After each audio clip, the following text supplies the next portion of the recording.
Bonsoir. Vous voulez dire un petit mot peut-être? Eh bien, merci beaucoup, Monsieur le Président, Mesdames et Messieurs les élus, et puis vous tous. Je suis très impressionné de cette salle, du chapiteau par lequel je suis passé juste avant. Très impressionné de voir une foule aussi nombreuse.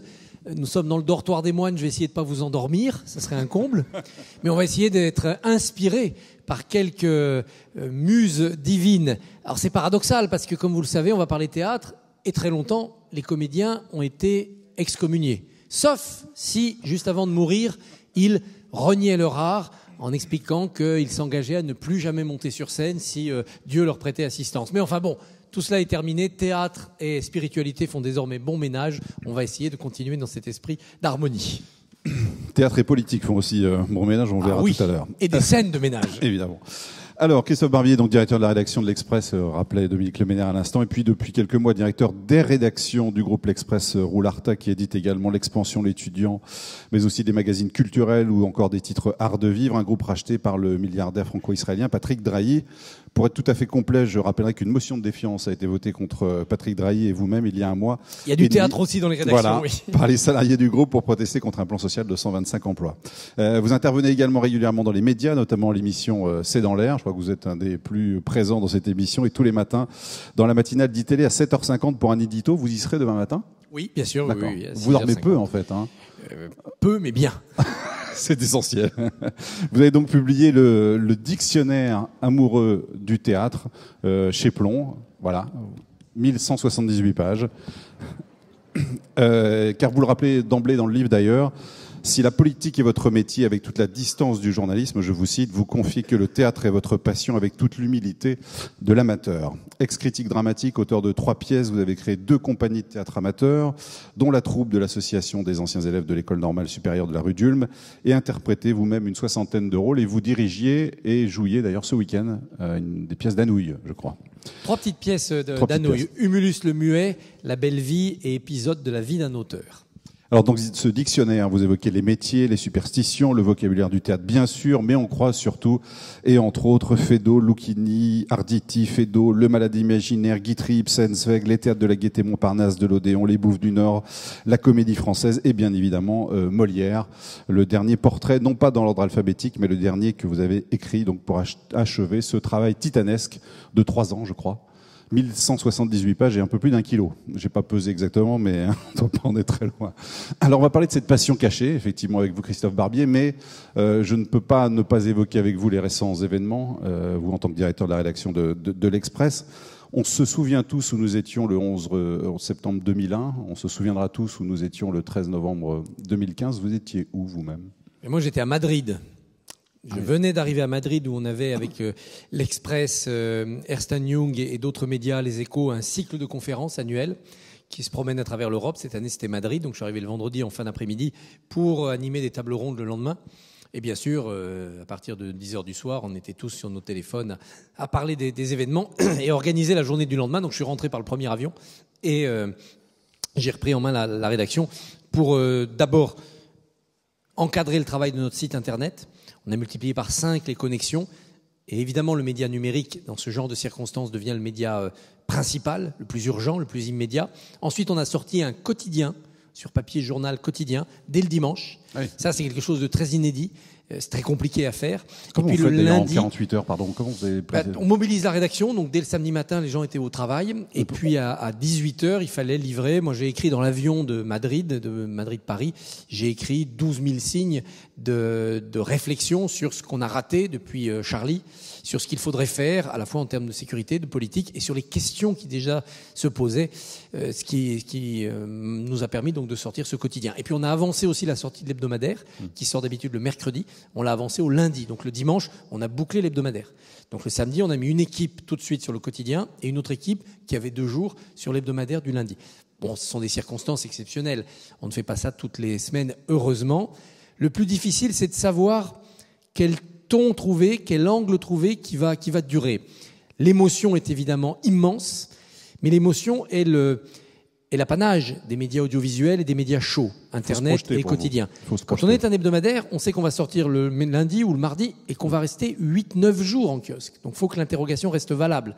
Et donc nous sommes allés vers la double interrogation géopolitique et sécuritaire. Donc comment vaincre Daesh, à la fois en Syrie et à Paris. Le choix de la une a été compliqué et pour le spécial et pour l'hebdo du lundi. Oui, le choix de la une. Beaucoup de débats. Le choix de la une est compliqué. D'abord parce que sur le quotidien, comme on était dans l'émotion, on était dans la soirée avec les victimes, et c'est toujours difficile. Pas montrer des cadavres, pas montrer des images sanguinolentes, pas essayer d'être dans l'image choc. C'est pas du tout le genre de l'Express, mais quand même rendre compte de ce qui s'est passé dans les rues de Paris ce soir-là. Et on a choisi une photo qui d'ailleurs a eu beaucoup de succès à l'international. C'est un homme blessé, le t-shirt couvert de sang, avec une couverture de survie sur les épaules, accompagné par un pompier dans une forme de chaos. On voyait bien que les services de secours faisaient de leur mieux, mais que la désorganisation forcément dominait. En revanche, pour l'hebdomadaire, alors là, on était dans la phase riposte, la guerre, le mot qui a été employé tout de suite par l'exécutif et imposé au débat public. Et donc, on était là dans un visuel avec des militaires qui étaient à la fois dans une fonction de protection et dans une attitude extrêmement belliqueuse. Des militaires avec casque lourd dans Paris, c'est rare quand même. Donc voilà comment s'est fait le choix du double visuel. Comment vous avez eu accès aux informations dont vous aviez besoin pour publier dès le dimanche ce numéro spécial de 30 pages? Vos journalistes avaient des accès faciles aux enquêteurs, à la police? On a fait plusieurs équipes. On a dédié une équipe aux victimes, survivants et décédés. Sur les victimes décédées, c'était très compliqué, puisque la plupart étaient à l'Institut médico-légal et aucune identité n'a filtré avant le dimanche ou le lundi. Donc de ce côté-là, les équipes ont buté contre une très compréhensible rétention d'informations. En revanche, ceux qui travaillaient sur les survivants, notamment ceux qui avaient réussi à sortir du Bataclan, ont très très très vite trouvé beaucoup de témoignages, Bataclan et ailleurs. Et notamment, et ça c'est assez particulier à cet attentat, des gens qui ont été épargnés, indemnes, mais qui ont vu autour d'eux tomber les amis avec qui ils étaient au restaurant, les amis avec qui ils étaient venus au concert, et donc se sentant immédiatement dans la posture du miraculé culpabilisant. Pourquoi moi? Pourquoi moi je survis? Et donc le traumatisme amenait des récits extrêmement puissants. C'est d'ailleurs pas un hasard si pour la première fois dans l'histoire de notre pays, les victimes ont donné lieu à une forme de mémorial. La plupart des journaux ont publié les photos, les vignettes biographiques. C'est pas tellement le genre national, c'est très américain. Et là, d'un seul coup, on a eu vraiment la sensation qu'il fallait tout de suite une forme de cénotaphe et qu'il y ait dans tous les médias les visages, notamment des jeunes du Bataclan, et des noms pour qu'on n'oublie pas. Et moi, ça m'a permis, dans un édito, de rapprocher cela de ce qu'il y a dans tous nos villages. C'est les monuments aux morts de 14-18. Il y a 100 ans, des jeunes, et notamment beaucoup de jeunes paysans, allaient se faire tuer pour la démocratie, pour la République, pour nos valeurs. Et il en reste des noms sur un monument aux morts. Et on a gravé ces noms dès la fin de la guerre pour ne pas oublier. Et là, j'ai l'impression qu'on a eu le même réflexe, 130 morts, ne pas les oublier. Ne pas les oublier comme on oublie quand il y a un crash d'avion et qu'il y a autant de morts. Bon, voilà, c'est un accident, c'est tragique, mais c'est un accident. Là, ne pas les oublier parce qu'ils ont été vraiment assassinés. Comment vos journalistes prennent-ils la distance dans des moments comme cela, quand ils sont au contact de survivants, des équipes médicales? Ils bénéficient aussi d'un soutien particulier ? Non, il n'y a pas de soutien pour les journalistes. L'organisation du travail se fait pour que ceux qui pourraient être fragiles ne soient pas trop exposés. Moi, mon premier souci dès le vendredi soir, dès la nuit du vendredi au samedi, ça a été aussi de savoir s'il y avait des victimes parmi les rédactions du groupe. Donc appeler en essayant de voir s'il y avait des gens qui étaient victimes. On a eu, mais on ne l'a su que le lundi, un des membres de l'étudiant appartient à l'Express, qui n'était pas une journaliste mais qui s'occupait des salons de l'étudiant, une jeune femme qui était là depuis quelques mois dans notre groupe et qui a été tuée dans une des rues de Paris. Mais ça, c'était mon premier souci, parce que le choc psychologique, il est dans cette exposition directe. Après, rencontrer des policiers, des pompiers, des médecins, chercher de l'information, c'est le métier. C'est le métier, la distance, elle se fait. Moi, j'ai toujours été frappé de mes discussions avec les grands reporters des hebdos, de l'Express, qui vont sur les zones de guerre. Et notamment, chez nous, Vincent Hugeux, qui avait couvert le génocide du Rwanda, qui a été sans doute une des pires visions qu'ont pu avoir les journalistes de l'horreur guerrière. Et il m'expliquait comment, quand on est comme ça, confronté à des cadavres estropiés, mutilés, agonisants, le professionnalisme est la seule protection. Et il me racontait qu'un jour, un photographe était là, il y avait un charnier, et il y avait un enfant qui était à côté du cadavre de sa mère. Et le photographe se disait, mais qu'est-ce que je fais? Je suis un monstre si je ne m'occupe pas de lui, et je ne peux pas m'occuper de lui, j'ai pas d'intendance, qu'est-ce que je vais en faire? Et un de ses collègues plus chevronnés lui a dit, mais ton travail, c'est de faire des photos, et de témoigner devant le monde entier de cette horreur pour qu'elle ne se reproduise pas. C'est en faisant ton travail que tu aides cet enfant et surtout tous ceux qui ne mourront pas dans des circonstances pareilles. C'est des métiers extrêmement violents, extrêmement compliqués. D'ailleurs, les gens n'en sont pas indemnes, hein. Ce sont des durs à cuire, mais tout de même. En revanche, il y a dans les hebdomadaires d'autres journalistes, et tout ça fait une équipe qui, eux, ont pour devoir de rester non pas insensibles, mais de rester dans la réflexion et pas dans l'émotion. Et d'apporter tout de suite des interprétations politiques, géopolitiques, des réflexions, et d'aller chercher d'autres types d'informations que qui a fait ça, comment ça a pu arriver. Mais d'essayer de donner une hauteur de vue, une profondeur d'analyse sur le terrain syrien, la mutation de l'islamisme, le lien entre les phénomènes de migration et ce néo-terrorisme, enfin d'intellectualiser la chose. Tout ça, c'est la même rédaction.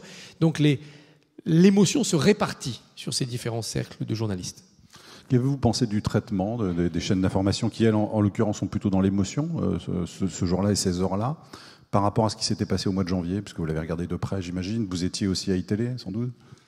Oui, même si là, dans le week-end, oui, l'hebdomadaire m'a complètement absorbé. Et dans les chaînes d'infos, pendant les 3 premiers jours, vendredi, samedi, dimanche, il n'y avait que les faits, le direct et l'émotion. C'est après, à partir du lundi, mardi, qu'on a commencé à passer dans la phase interprétation, réflexion.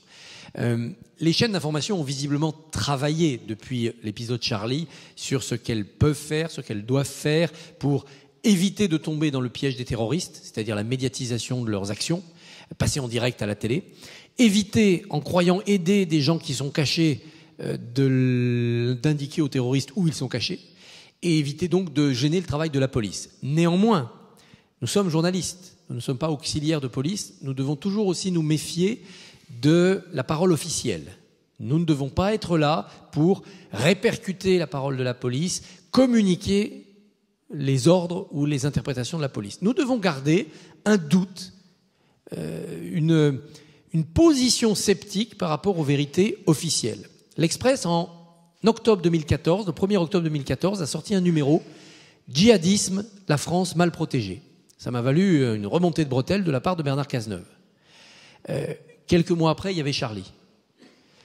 Dans les premières heures, et ça a été mon premier édito du lundi après les attentats de novembre, moi je me suis demandé pourquoi ils avaient mis autant de temps à rentrer dans le Bataclan. Est-ce que la police n'a pas cru que ça serait une prise d'otage et ne s'est rendu compte trop tard que c'était une exécution systématique? Il n'avait absolument pas l'occasion et l'intention de négocier quoi que ce soit. Est-ce qu'il n'y a pas eu une erreur d'analyse de ce qui se passait dans le Bataclan? Après, on écoute ce que disent les gens de la BRI, ce que disent les gens de la police, et on voit les versions. Saint-Denis, là où l'assaut a été donné pour l'un des terroristes, 5000 cartouches tirées par la police. À l'heure actuelle, sauf erreur de ma part, on n'a trouvé à l'intérieur qu'un pistolet, plus le gilet explosif avec lequel le kamikaze s'est fait sauter. C'était quand même pas des gens désarmés. Mais attention, on avait l'impression à l'aube de ce mercredi matin qu'il y avait des mitrailleuses en batterie dans l'immeuble. Non, la police attaquait avec, et on peut le comprendre, un tir de barrage, mais à l'intérieur, il n'y avait pas les armes de guerre. Ou alors, c'est que des gens ont réussi à fuir. Donc nous devons toujours mettre en doute la parole officielle. Pas parce qu'il faut être mauvais esprit, mais parce qu'on doit obliger les officiels à nous montrer la vérité complète. Ce qui est assez curieux d'ailleurs, c'est que la BRI comme le RAID ont énormément communiqué dans les jours qui ont suivi. C'est assez rare. Hein. C'est rare. Ouais. Ça a sans doute des vertus pour que les gens qui sont choqués par ce qui s'est passé en comprennent la réalité. Ça démythifie au sens propre. Je pense qu'il y a aussi une part de communication. On vous raconte tout, comme ça vous n'irez pas chercher ailleurs. Mais on ne sait pas, on n'y était pas. Donc il faut continuer à poser des questions sur des choses qui paraissent étranges, qui paraissent anormales. Il y a des choses qui se sont passées qui ne sont pas normales. Je vais vous raconter un petit secret de fabrication. Là, nous venons de sortir un numéro qui sera en kiosque demain. Il y a des petits indiscrets au début, des petits échos comme ça. Et on avait dans 2 pages différentes deux échos parfaitement contradictoires. D'un côté, un député qui nous confie que, étant sur place près du Bataclan le soir des événements, il a vu une forme de désorganisation, ou plutôt d'un côté le RAID, de l'autre côté la BRI, de l'autre côté la BAC, chacun travaillant au mieux, mais dans une coordination assez faible. Et comme on sait qu'un des terroristes est revenu sur place, tout le monde se dit, s'il était revenu pour se faire sauter, qu'est-ce qui se serait passé? Et puis quelques pages plus loin, un écho, alors là citant des policiers, disant « Formidable, on a travaillé ensemble comme jamais, on s'est appelé pour se congratuler, qu'est-ce qu'on a été bien dans la coordination ?» Bon, il y en a un des deux qui se trompe. Donc on est aussi face à une parole de pouvoir de l'administration, pouvoir politique, qui cherche à faire passer un message, non pas en mentant, en travestissant la vérité, mais en anglant la vérité. Et nous sommes là pour dire, attendez, il y a plusieurs vérités parallèles.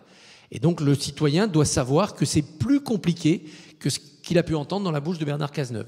Nous sommes là pour poser les questions qui fâchent, en espérant avoir des réponses qui rassurent.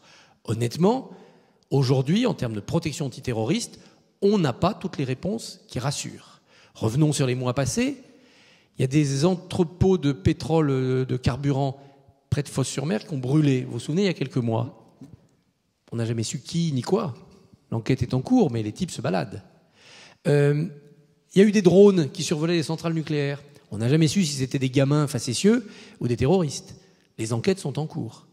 Donc on a de justes raisons pour poser des questions dérangeantes, et sans vouloir créer la panique, mais pour dire, voilà, le travail de l'État n'est pas fini. Il est même à peine commencé. Vous avez gardé les deux échos, finalement, le député... On a fusionné les deux, on les a rapprochés. Pour dire, voilà, il y a les deux. Il y a les deux versions.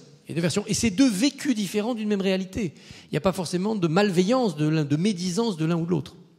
2-3 questions sur les news magazines aujourd'hui. La course à l'actu, elle est perdue pour vous, puisque de toute façon, avec les réseaux d'information, les chaînes d'actualité, chaînes d'information en continu, c'est difficile. Sur quoi est-ce qu'un news magazine doit-il se focaliser aujourd'hui? Alors la course à l'actualité n'est absolument pas perdue, parce que nous avons nos médias chauds. Vos sites, oui. Nous avons le site. Oui. Le site internet de l'Express, il a été créé en 97. Aujourd'hui, c'est environ 7,5 millions de visiteurs uniques par mois. C'est beaucoup de monde. Et ça, c'est l'abolition des deux ennemis du journaliste de presse écrite, c'est le temps et l'espace. Moi, quand j'ai commencé ce métier, 1 heure après le bouclage, c'était foutu. Il fallait qu'on attende 8 jours pour avoir un autre numéro. Aujourd'hui, 1 heure après le bouclage, si j'ai un scoop énorme, j'ai Internet. Et donc le scoop sortira sur la marque L'Express. Donc c'est bien, tant mieux pour nous. Jadis, quand j'avais un document de 500 pages, je ne pouvais rien en faire en écrit. Enfin si, des extraits. Puis c'était tout. Là, je peux le mettre en ligne et ceux qui veulent télécharger et lire l'intégralité du document pourront le faire. Donc l'espace et le temps, nos deux limites physiques dans la presse écrite, sont abolies grâce à nos sites Internet. Et c'est très important. Et c'est des sites qui sont dans le hot news, comme on dit en bon français, donc qui sont concurrents de France Info, de iTélé, de BFM. On est maintenant dans une restructuration du groupe où notre actionnaire nouveau, Patrick Drahi, a acheté Next Radio. Next Radio, c'est BFM, RMC. Ça va prendre de longs mois avant de s'harmoniser, de s'agglomérer, mais à terme, c'est un groupe qui aura une chaîne d'infos, une radio, des sites internet extrêmement puissants. Sur le mois d'octobre, l'Express est le 5e site et je crois que BFM est le 6e site en fréquentation. Derrière le Figaro, Le Monde, Le Parisien, 20 minutes, France TV. Donc c'est une puissance sur l'actu chaude qui est formidable. Mais nous avons aussi des hebdos, en l'occurrence dans le groupe 2 hebdos, l'Express est dans un autre genre, Point de vue, un quotidien, Libération, qui appartient au groupe, et des mensuels, Lire, Classica, qui doit parler du festival de l'EPO Classica, Pianiste, Studio sur le cinéma, et en plus des mensuels, nous avons des trimestriels, des hors-séries. On vient de sortir Les Secrets du Vatican. On a 3 ou 4 numéros par an de ce qu'on appelle un MOOC. C'est très épais, ça fait 200 pages. Ça coûte un peu plus cher, c'est 11,90 € ou 14,90 €. Mais on est proche du livre. Mais c'est des contenus sortis de nos journaux. Et en plus, on a du spectacle vivant, des événementiels. On fait des conférences, pas assez. On fait des croisières. Et on emmène des lecteurs avec des philosophes, des intellectuels. Et donc, on couvre toute la palette qui va de l'information immédiate. Ça fait bip bip dans votre poche et l'Express vous dit alerte, Manuel Valls a démissionné. C'est une blague, hein, il n'a pas démissionné. Jusqu'au hors-série qui va pouvoir rester 10 ans dans votre bibliothèque sans prendre de l'âge, parce que Les Secrets du Vatican, dans 10 ans, ça sera les mêmes. Hein. C'est un supplément historique. Donc on a toute cette palette-là. À nous d'en faire aussi quelque chose de prospère. Que la couverture sur Julie Gaillet soit la meilleure vente de 2015 avec le supplément hors-série sur l'immobilier, ça vous inspire quoi? Ça m'inspire que il n'y a pas de terrain interdit aux news. Il y a le news qui rend service. Un spécial immobilier, un classement des hôpitaux, ça rend service aux gens. Voilà, ils veulent savoir combien vaut leur appartement, est-ce qu'ils sont dans les prix, est-ce qu'ils vont acheter, vendre. Et donc on est dans cette fonction de service. Elle se déplace grandement vers les moteurs de recherche Internet, mais nous sommes présents. Julie Gaillet, les gens disent non, ne le faites pas, mais ils l'achètent. S'ils n'aiment pas, ils ne devraient pas acheter, donc c'est étrange. Moi, j'ai toujours défendu cette position pour 2 raisons. D'abord, les news, et notamment l'Express, font beaucoup moins de people qu'il y a 40 ans.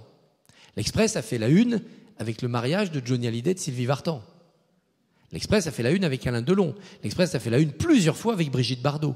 À l'époque, ça semblait normal. On était dans les années 60, joyeuse, festive.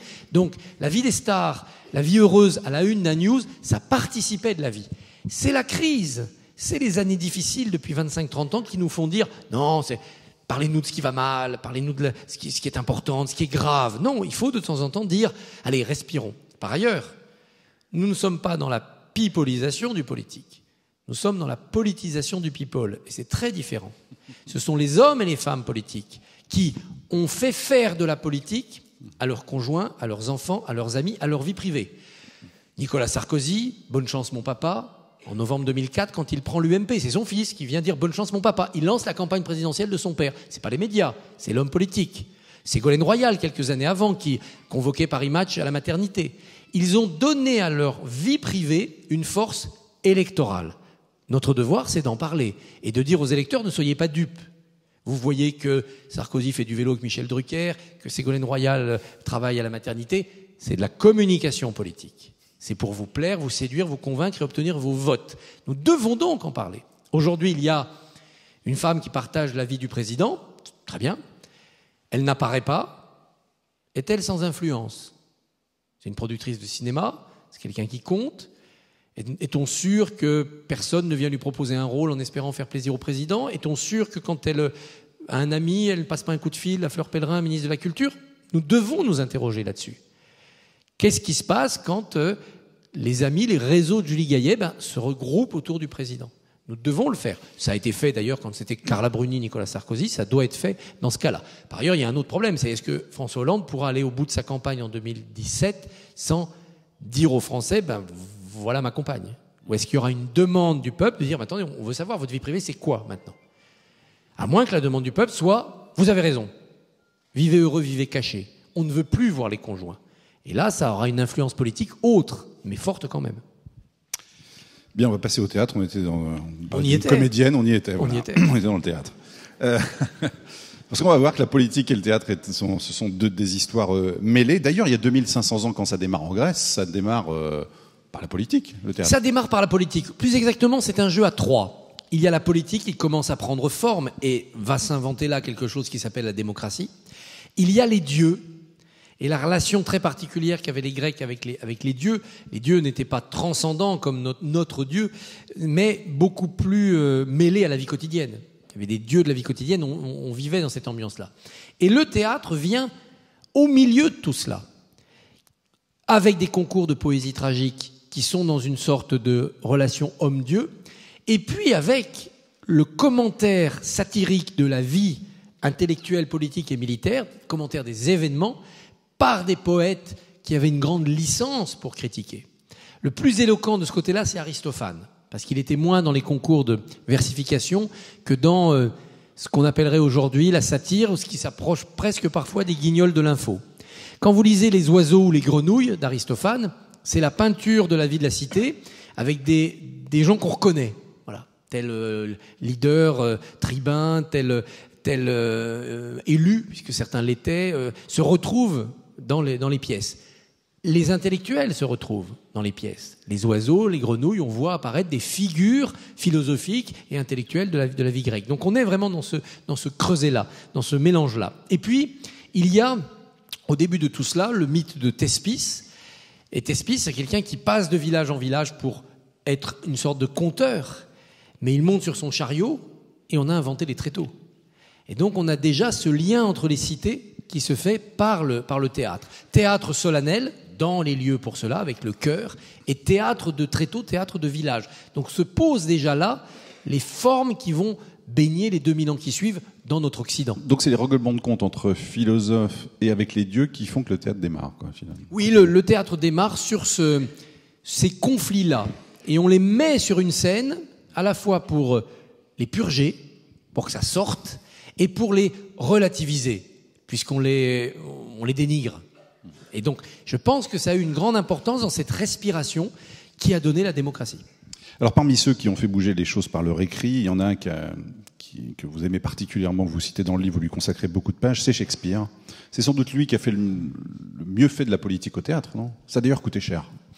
Oui, bien sûr, Shakespeare est celui qui le plus fort, le plus profondément, a fait du théâtre avec la politique. Imaginons, quand il écrit le cycle Henri V, Henri VI, Richard III, il dépeint l'histoire sanglante des souverains de son pays quelques décennies après les événements. C'est très peu. Regardez aujourd'hui, alors que nous sommes dans une société de liberté totale, à quel point il est difficile d'écrire, de faire des films sans tomber dans la polémique et déchirer le débat public sur la guerre d'Algérie ou sur la Seconde Guerre mondiale. À chaque fois, il y a des débats, c'est scandaleux, on ne peut pas dire ça. Même sur la Révolution française, il y a encore des débats. Shakespeare, 50, 70, 80 ans, 100 ans après, il raconte de manière caricaturée, parce qu'on assassine de manière encore plus sanglante que dans la réalité, il raconte cela. Donc ça, c'est formidable. Ça va plus loin, parce que bon, ça, pour les pièces politiques, Richard III, bien sûr, c'est de la politique. Ça va plus loin. Dans le numéro qui sort demain, j'ai eu la chance d'écrire 3 pages sur Roméo et Juliette. Roméo et Juliette est une pièce plus que politique. C'est une pièce qui relève presque de la philosophie politique. Qu'est-ce que c'est Roméo et Juliette? C'est une pièce qui aurait dû s'appeler Juliette et Roméo.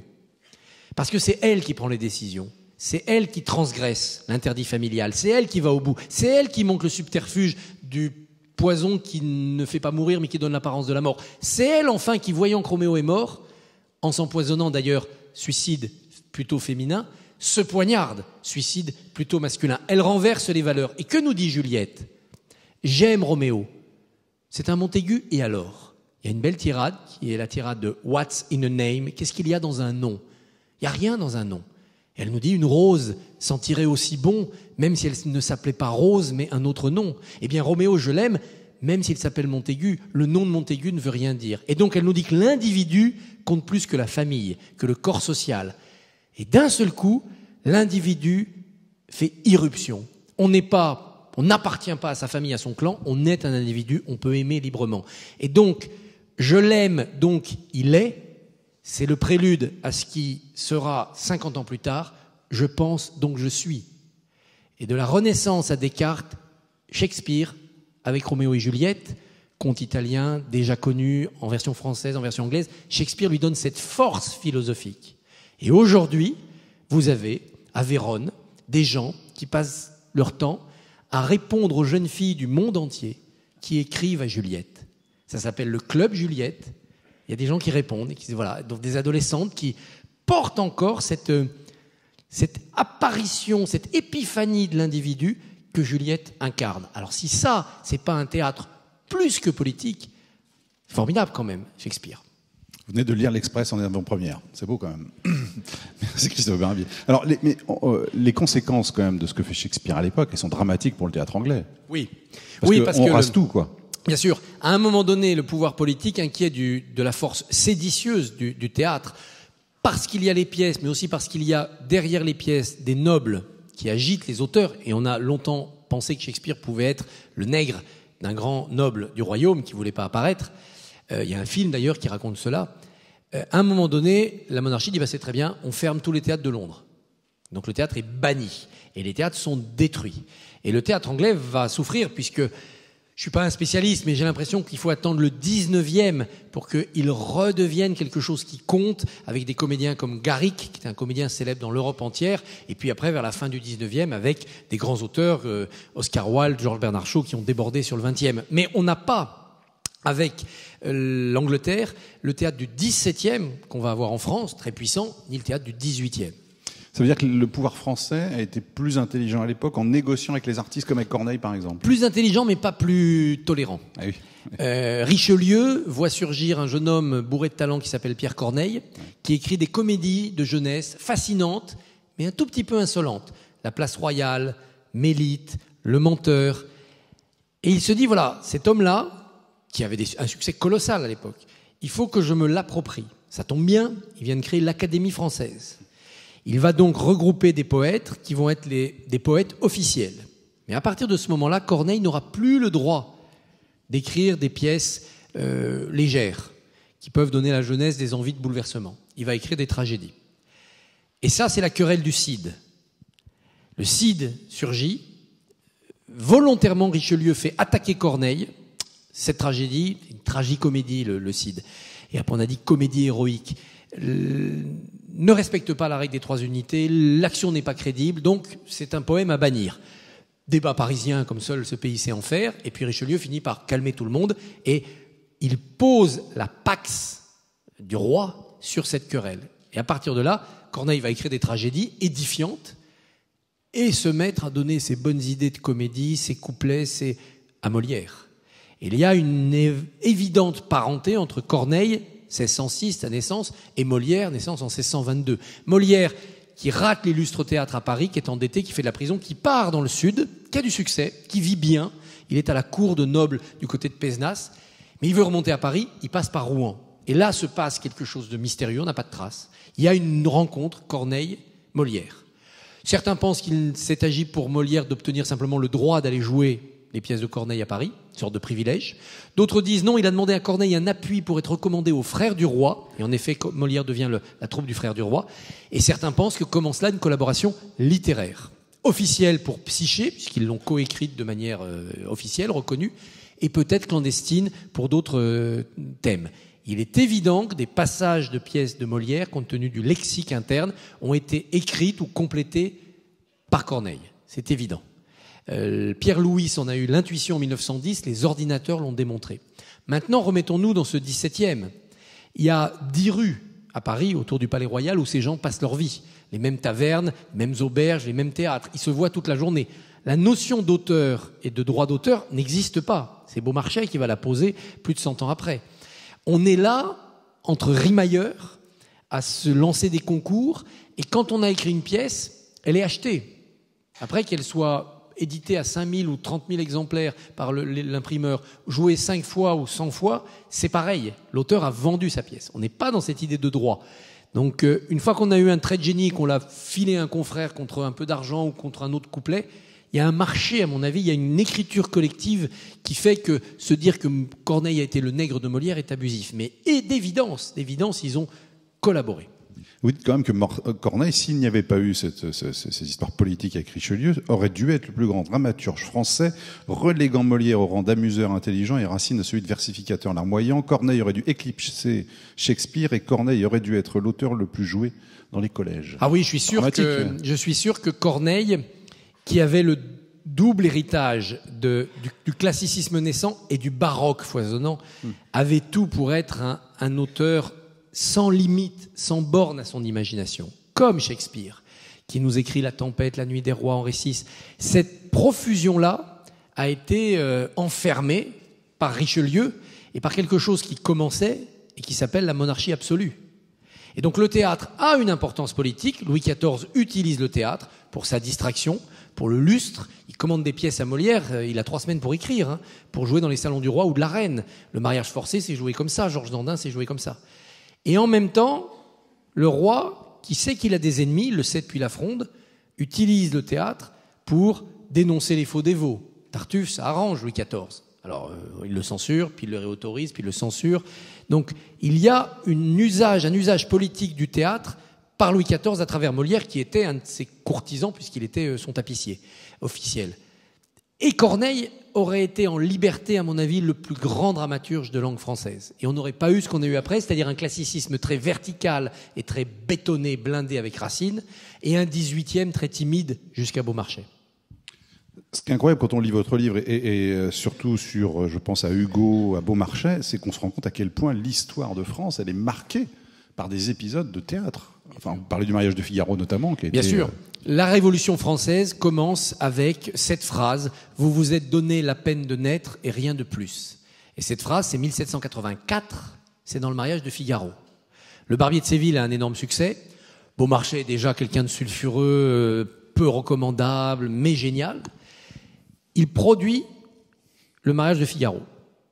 interdit tout de suite. Évidemment, on vient plaider auprès du roi la cause de Beaumarchais. Des nobles viennent dire il faut laisser cette pièce, elle est formidable, elle est joyeuse. Le roi lit la pièce, Louis XVI lit la pièce et dit mais si j'autorise cette pièce, il faudra bientôt vider la Bastille. Vous vous rendez compte de la vision inconsciente. Et puis, Beaumarchais ne cesse d'avoir des appuis, notamment un noble d'Argenteuil, qui donne une représentation privée chez lui. Et ce sont les nobles qui jouent tous les rôles. Et là, il y a une femme qui va apporter son appui décisif au fait que le mariage de Figaro va être autorisé, c'est Marie-Antoinette. Et cette femme, qui moins de 10 ans après va être guillotinée, installe le mariage de Figaro dans le théâtre, qui à l'époque est le théâtre de l'Odéon, puisque la Comédie Française vient de s'y installer, c'est ses nouveaux locaux. Si je ne me trompe pas, oui, c'est l'Odéon, 84. Et donc voilà. Et la Révolution française, elle commence là, parce que si on peut dire cela sur une scène, vous vous êtes donné la peine de naître et rien de plus, et que les nobles applaudissent, rient, ben c'est que tout est contestable, que l'ordre n'est pas de droit divin, qu'il est de tradition. Et ça se renverse. D'ailleurs, un des traits de la Révolution française, c'est qu'en quelques semaines, on passe de quelques théâtres autorisés à Paris, parce qu'il fallait avoir des privilèges. La Comédie Française avait le monopole du théâtre en langue française. La Comédie Italienne, tout en trichant, jouait des masques, des scaramouches, et chantait pour contrecarrer les interdictions. Puis il y avait évidemment tout l'opéra. Et en quelques semaines, il y a 400 théâtres à Paris. Et les pièces se jouent une ou deux fois. Ce ne sont pas des pièces, ce sont des pamphlets politiques. Et vous avez des écrivains comme Olympe de Gouges, qui a écrit des pièces pour faire passer ses idées. Il ne nous reste rien de tout ça, c'est injouable aujourd'hui. Mais le théâtre, l'éruption théâtrale a été un des signes de la Révolution. Alors pour traverser les siècles, le théâtre a dû évidemment rester en prise avec son époque, et celui qui l'a réussi le mieux, c'est évidemment Molière. Vous lui avez consacré une lettre qui est le texte le plus long du livre. Pourquoi vous avez pris cette forme pour vous adresser à lui? C'est d'ailleurs le dernier texte que vous avez écrit. Oui, dès le début, je me suis dit, je terminerai par Molière. Parce qu'il domine tout cela. Tout le théâtre français est quelque part enfanté par Molière, même s'il y a eu des auteurs avant, on citait Corneille. Et puis, j'ai eu l'impression qu'il m'accompagnait tout au long de cette écriture. Et que quand j'avais un moment de découragement ou quand vraiment la plume était lourde, il venait un peu me titiller. Et que quand je n'avais pas écrit, il venait me voir pour me dire « quoi de neuf ?» comme le fameux mot. Et donc voilà, ce qui m'est venu comme idée à la fin, c'est de transformer cet article Molière en lettre à Molière. Parce que ce n'est pas un hasard si on dit aujourd'hui le français c'est la langue de Molière. Je disais tout à l'heure à mes confrères journalistes, on aurait pu dire c'est la langue de Descartes, elle est très belle la langue de Descartes, ou la langue de Beaumarchais, ou la langue de Voltaire. Non, on dit c'est la langue de Molière. Comme si pour que le français soit le français, il fallut qu'il fût proféré en scène, qu'il fût mis en scène, mis en spectacle. Le français est une langue qui se proclame. C'est une langue aussi de l'oral. Les Français, parce qu'il y a dans Molière des Français. Quand vous êtes à l'acte 2 de Don Juan, avec Charlotte et Pierrot, qui ont récupéré les naillés, quelle belle langue, on la comprend, et pourtant c'est du parler paysan du XVIIe. Et là, la langue, avec Molière, se fixe. Aujourd'hui, on comprend Molière, un Anglais moyen ne comprend pas Shakespeare. C'est un Anglais très différent. Il a plus de mal. Il faut qu'il ait été éduqué à Shakespeare. Nous, on comprend Molière, même si parfois des mots ou des tournures peuvent nous échapper. Alors la langue du XVIIIe va être plus raffinée et ciselée, mais la base, les fondations de notre langue, c'est Molière. Mais pas seulement de notre langue, parce que la langue porte quoi chez nous? La langue porte les valeurs, la langue porte les convictions, la langue porte l'idéologie. Et donc nos grands combats, nos grandes disputes, nos ferments de guerre civile, mais aussi nos forces collectives, s'enracinent aussi chez Molière. On dit toujours, en France, on n'aime pas parler d'argent, hein, on ne parle jamais de son salaire, les Américains, ils sont fiers. Bon, l'avare, on y est. Les rapports hommes-femmes. Le mariage forcé, que je citais tout à l'heure, c'est un homme, Sganarelle, qui épouse une jeune femme. Alors on se dit, bah oui, la pauvre fille, elle est forcée de se marier avec un vieux barbon. Non, c'est l'inverse. C'est lui qui est obligé de l'épouser.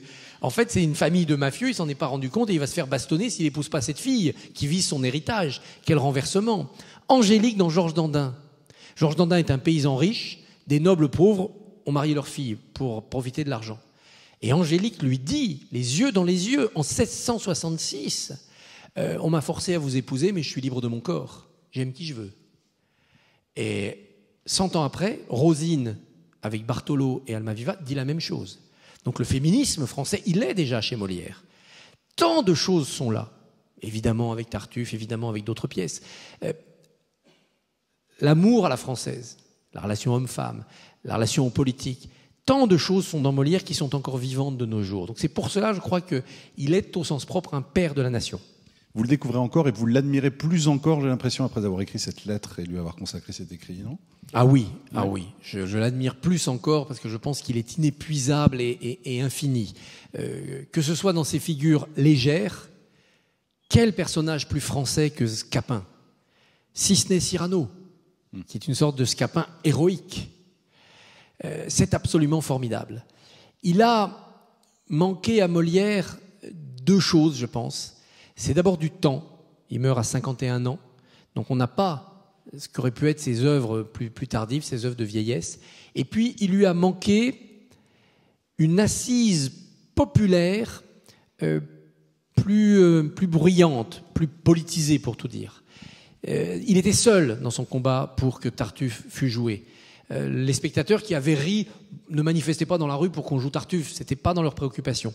Et donc cette conscience-là collective du peuple, cette conscience politique du peuple, elle va venir au XVIIIe avec les encyclopédistes et les Lumières. Donc Molière, c'est l'étincelle qui allume une petite bougie et ça donne les lumières après, quand on souffle dessus et qu'on en fait un grand brasier. Mais l'étincelle, c'est véritablement lui. Vous pensez qu'on doit à Corneille, parce que pour revenir à lui, et à Molière, ce qu'est le théâtre aujourd'hui, et ce qui est aussi notre vision du théâtre finalement ? Oui, ils ont posé, comme je disais, les fondations. Après, il y a beaucoup d'autres choses. Il ne faut pas négliger l'importance du théâtre romantique. Le classicisme français, c'est-à-dire la puissance racinienne, donc l'emprise de la tragédie et des unités, dure jusqu'à la bataille d'Hernani. Qu'est-ce qui se passe entre-temps ? Marivaux. Marivaux est un personnage qui... Vous ne l'aimez pas beaucoup, hein, non, je l'aime pas beaucoup parce que je pense qu'il a été... C'est un très bon écrivain. Il n'a pas servi à grand-chose. Il a une imagination folle, mais il n'a pas servi à grand-chose. Parce qu'il ne voulait pas déranger. Donc d'abord, il prend des modèles en Italie. Scaramouche, Sganarelle, Sylvia, on ne prend pas de risque. Bon. On continue à cette importation-là. Ensuite, il est dans une posture carnavalesque. Les valets remplacent les maîtres pendant la pièce. C'est le cas dans La Fosse suivante, c'est le cas dans Les Surprises de l'amour. Comme Madame la Comtesse va recevoir Monsieur le Chevalier pour voir si elle l'épouse et qu'elle se méfie, elle demande à sa servante de prendre sa place, mais pas de chance, le Chevalier, il a fait pareil. Alors les 2 valets déguisés en nobles se séduisent, et puis les 2 nobles déguisés en valets se découvrent. Alors ils sont troublés parce que la Comtesse tombe amoureuse du valet du Chevalier. Alors elle est perturbée, mais à la fin, tout va bien. Chacun reprend sa place. Pas de transgression, quoi. Le valet épouse la servante et la comtesse épouse le chevalier. Et dans la dispute est une pièce très importante, philosophique. Que nous dit Marivaux ? On a, dans leur plus jeune âge, pris 2 jeunes garçons et 2 jeunes filles. On les a élevés loin de tout regard. Et puis quand ils sont adolescents, on les confronte au monde. Alors quand ils se découvrent, le jeune sauvageon et la jeune sauvageonne, ils tombent amoureux de l'un de l'autre. Et ils se jurent un sentiment éternel. Et puis à ce moment-là, arrive pour la jeune un chevalier très beau qui a des sous, et pour le jeune, une comtesse assez animée. Et évidemment, ils oublient immédiatement leur serment. Et on nous dit, voilà, les cœurs sont volages, et même quand on préserve les jeunes filles et les jeunes garçons de toute influence de la civilisation, c'est très rousseauiste, la nature est là, on aime, et puis quand il y a quelque chose de neuf, eh ben on aime ce qui est neuf. Mais à la fin, tout reprend l'ordre. Marivaux ne conteste pas l'ordre. Il brouille les cartes le temps d'un divertissement. C'est la peinture du XVIIIe, c'est les fêtes galantes, c'est Fragonard. À la fin, chacun reprend sa place. Le grand révolutionnaire, c'est Beaumarchais. Parce que lui, on ne reprend pas la place, on renverse tout. Mais Beaumarchais, c'est 2 pièces, plus c'est celle qu'il a écrite pour compléter sa trilogie, mais qui n'est pratiquement jamais jouée et qui est moins bonne. Au XIXe, alors là, reprend le théâtre politique. Et c'est Alexandre Dumas, c'est Musset, c'est Vigny à 1 degré moindre, et c'est bien sûr Hugo. Lorenzaccio, assassiner un tyran, c'est bien. Waouh! C'est pareil d'ailleurs avec Triboulet dans Le Roi s'amuse. La contestation du pouvoir en place se fait sur la scène des théâtres avec la contestation de pouvoir ancien, un tyran à Florence ou bien un tyran romain. Mais le message, il est bien clairement sur Charles X, sur Louis-Philippe. C'est là-dessus qu'on travaille. Et le théâtre devient politique. Et il va le durer tout au long du 19e. Au tournant du 19e et du 20e est joué Thermidor. Thermidor de Victorien Sardou. Pièce oubliée. Mais, branle-bas de combat. Cette pièce, qui avait été écrite pour les 100 ans de la Révolution, fait scandale. Débat à la Chambre des députés. Et là, Clémenceau monte en tribune et prononce cette phrase qui est passée dans le langage commun. La Révolution est un bloc. Il dit cette phrase contre une pièce de théâtre. C'est dire l'importance politique de la pièce de théâtre. Au même moment, Octave Mirbeau monte Le Foyer, où on voit des élus et des hommes d'affaires avoir un foyer de jeunes filles où ils viennent passer des nuits agréables et légèrement pédophiles. Scandale que d'oser montrer ça, qui s'inspirait évidemment de faits réels. Donc le théâtre reste un brûlot tout au long du 19e, tout en cultivant aussi la distraction, le théâtre de divertissement. Et on a la biche, mais la biche est politique, et on a Feydeau. Alors autant les rituels sont importants, voire même sacrés au théâtre, vous le rappelez dans le livre, autant vous avez toujours détesté les superstitions qui sont liées au théâtre. Oui, ça m'agace beaucoup. Ça m'agace beaucoup. Oui. Alors dans le théâtre amateur, on en croise peu. Dans le théâtre professionnel, les superstitions sont encore On n'y est pas attaché vivaces. dans le théâtre amateur, moins. Non, on est moins attaché à cela. Parce le verre, que... par exemple, ça vous est arrivé de jouer en verre? Oui. D'accord. Aucun problème. Aucun problème. Moi, je fais très attention quand je travaille avec des professionnels, ce qui m'arrive de temps à autre. Alors le verre, c'est pas la superstition la plus vivante. Ça vient, les origines sont mystérieuses pour le verre. La plus crédible, à mon avis, est que les costumes teints en vert, il y a très longtemps, quand on transpirait, la teinture verte déteignait sur la peau. On se retrouvait dans la couleur de son costume, c'était pénible. Et en plus, ça contenait du plomb ou je ne sais plus quelle autre substance qui était dangereuse. Et donc le verre était banni pour des raisons de santé, si j'ose dire. Mais par exemple, le mot corde, aujourd'hui encore, vous le prononcez dans un théâtre, vous vous faites mal voir, hein, très mal voir. Macbeth, on n'a pas le droit de dire Macbeth. On dit la pièce écossaise. Parce que des troupes qui jouaient Macbeth avaient eu des ennuis. Je crois qu'un jour, un héros s'était pendu, donc c'est devenu une pièce maudite. La corde, c'est lié aux marins, en fait. Hein, la corde, c'est lié aux marins, oui. Parce que les techniciens dans les théâtres, au XVIIe et au XVIIIe, quand on a commencé à bâtir des grosses machineries, on a quitté les salles de jeux de paume avec des décors posés pour aller vers des machineries avec des décors suspendus qu'on applique ou qu'on relève. Et donc là, les marins ont pris des places. Parce que pour être dans les cintres à virevolter avec les cordages des décors, ils étaient évidemment très forts et pour faire des nœuds aussi. Et on disait pas corde, évidemment, sur un bateau. C'est d'ailleurs aussi l'origine des 3 coups. Certains disent les 3 coups, c'est le Père, le Fils, le Saint-Esprit, c'est la Trinité. Une autre explication, c'est le régisseur qui prévenait d'un coup les techniciens des cintres, d'un autre coup les techniciens de plateau et d'un troisième coup les techniciens des dessous, qui étaient sous les trappes, pour que chacun soit averti et en cas de non-préparation, répondre par un coup en disant non, on n'est pas prêt. D'ailleurs, quand la Comédie Française est créée, en 1680, fusion de l'Hôtel de Bourgogne et de la troupe survivante de Molière qui s'était installée rue Guénégaud, pendant de très très longues décennies, la Comédie Française a frappé 6 coups. 3 coups pour une troupe, 3 coups pour l'autre. La tradition continuait. Donc il y a des tas de superstitions comme ça. C'est pas Guitry qui a dit quelque chose sur Sarah Bernard? Ah, il a dit quelque chose de formidable. Sarah Bernard, à la fin de sa vie, Sarah Bernard, à la suite d'une mauvaise chute dans sa tournée en Amérique, avait été amputée de la jambe. Et elle continue à jouer, unijambiste et vieille, elle continue à jouer les jeunes premières amoureuses, et éventuellement les jeunes premiers, puisqu'elle a aussi joué Hamlet, elle a joué Lorenzaccio. Et un soir, Guitry va au théâtre, le rideau est là, Sarah Bernard va se produire, et on frappe les 3 coups. Et il dit « Elle arrive ». C'est un très beau mot. Très beau. Dernière superstition, merde. Alors merde, oui, ça. Pourquoi oui, dit-on merde au théâtre? J'ai appris ça. Parce que quand un spectacle avait du succès, donc beaucoup de spectateurs venaient. Ils venaient évidemment dans les temps anciens à cheval ou en calèche. Et donc il y avait beaucoup de crottins de cheval devant le théâtre. Donc on souhaitait de la merde aux comédiens, c'est-à-dire on leur souhaitait d'avoir beaucoup de crottins devant leur salle. C'était signe de succès. Et à l'inverse, faire un four vient du fait que, à l'époque, les parterres étaient éclairés. On ne jouait pas avec la salle dans le noir et la scène en lumière. La scène était éclairée par les feux de la rampe, les quinquets qui étaient là, qui faisaient une lumière par-dessous, mais la salle restait allumée. Vous avez dans l'acte 1 de Cyrano le moucheur de chandelle, et les gens se parlaient et voyaient tout le monde. Mais quand il y avait peu de spectateurs, pour faire des économies, on éteignait un maximum de bougies. Et donc il faisait noir comme dans un four. Donc j'ai fait un four, ça vient de cela. Alors les Italiens disent fiasco. Pourquoi fiasco? Flacon, c'est un fiasco. On a adopté aussi ce mot. Parce que dans la Commedia dell'arte, il y avait un canevas, Harlequin aime Sylvia, Pantalon ne veut pas que Sylvia aime Harlequin. Bon, et on brodait, on improvisait. Et les grands Harlequins improvisaient des gags nouveaux tous les soirs. Et un jour, il y a un Harlequin qui dit tiens, j'ai une idée de gag, et il rentre avec un flacon sur scène et il se livre à une scène d'ébriété flop. Et donc c'est devenu faire fiasco. Rater un gag, voilà, on a un fiasco. Et c'est passé dans nos mœurs. Alors qu'est-ce qui vous est arrivé le 24 juin 1984 ? Ah là là, une grande révélation. Moi, j'ai grandi en Haute-Savoie, au pied du Mont-Blanc, donc loin de tout théâtre. Donc le théâtre, pour moi, c'est ce que je voyais à la télévision. C'était au théâtre ce soir, parfois d'autres dramatiques. Je n'étais jamais allé au théâtre. Et je me suis retrouvé embarqué dans une formidable aventure de collégiens et de lycéens. Et j'ai joué Cyrano. Et la première était le 24 juin 84. Donc ma première expérience de théâtre vivant a été non dans la salle, mais sur scène. Et Cyrano, à la fin, meurt.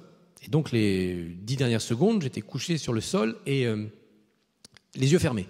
Après 2h30, 3h de spectacle. Et là, d'un seul coup, j'ai eu l'impression que le théâtre s'effondrait. Un bruit terrible d'effondrement de théâtre. Et c'était les applaudissements. Et cette ivresse-là, cette ivresse narcissique est parfaitement coupable. C'est une drogue. C'est une drogue.